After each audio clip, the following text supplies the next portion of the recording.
Hi YouTube, welcome to the We All Juggle Knives channel.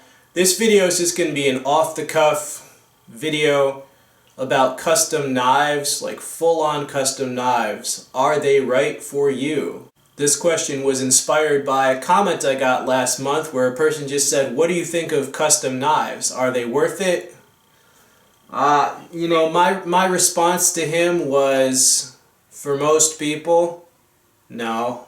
I'm assuming that he meant like full-on, the knife is made from scratch by a maker to your specifications. So in knife world we have production knives, then we have what's called mid-techs, like a Sabenza is considered a mid-tech, so is a Hinderer, which are basically kind of somewhat pre-made, but they're halfway in between a custom knife and a production knife.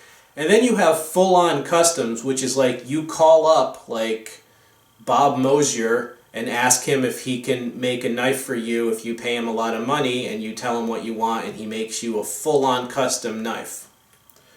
I'm assuming that's the type of custom knife he meant rather than mid-techs. Is that right for most people? No, dude. No.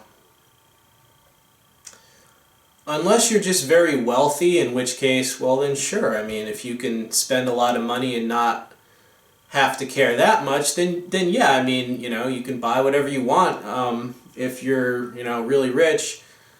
But that's, most people asking about it are not really rich. What they're asking is like, they have in their mind that, they're not rich, but they can save up the money.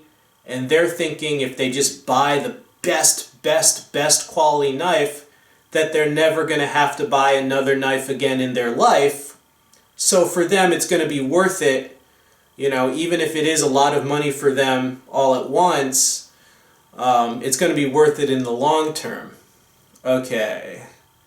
Still no, dude, still no. I would have to recommend against that, because the difference in the quality level is not even going to be noticeable. It's not going to be that much, dude. There are plenty of knives that are good enough, production knives and mid-techs that are high enough quality that you could buy that knife and never have to buy another fixed blade or another folder again.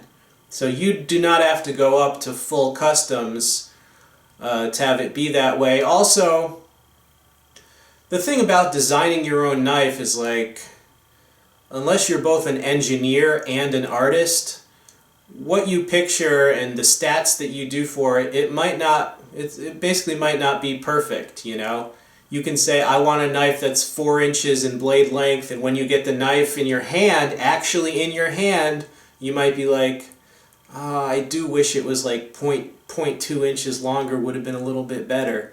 You know what I mean? Like when people design things, they make a prototype and then they fix the prototype and then they fix the fixed prototype, and it's a series of things. But with the custom knife, it's so expensive and takes so long. They don't send you a prototype and then say, what would you change? You don't get a prototype, you get one shot. So even though you might have some perfect specifications on paper, it still might not be perfect. And the whole thing of this is these people think that it's bound to be complete, total perfection, and you might be disappointed, and you have to wait a long time, and it's very expensive. So no, for the average person that's not like an elite knife collector or just really rich, nah, I wouldn't bother with that, dude. A lot more things can go wrong. I knew a guy who ordered a custom knife from a really famous knife designer, and the guy was he was afraid to even like keep emailing with the maker, because he was like, oh, the maker is really busy, I don't want him to get mad at me for micromanaging too much about the knife. It's like, but dude, you're paying for the knife. Never buy a custom knife from a maker that's like so unfriendly that you don't even feel comfortable like emailing him and asking him things or asking for changes. I mean, you're giving him money. Why are you giving him money? For the privilege of being scared to talk to him?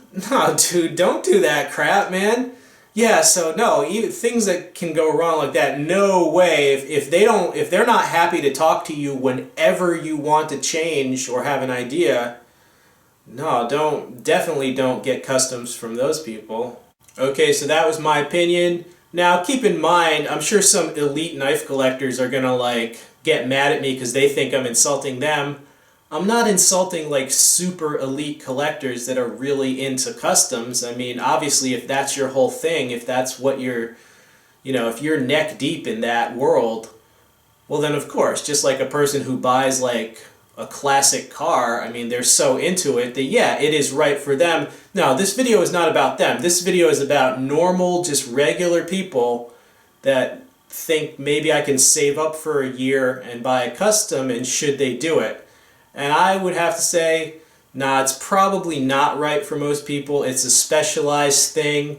You need to really know what you're buying and really be familiar with the entire world of super expensive collectible knives if you're gonna, put your toe in that pond. Alright, so that was my opinion. This has been We All Juggle Knives. I'm out.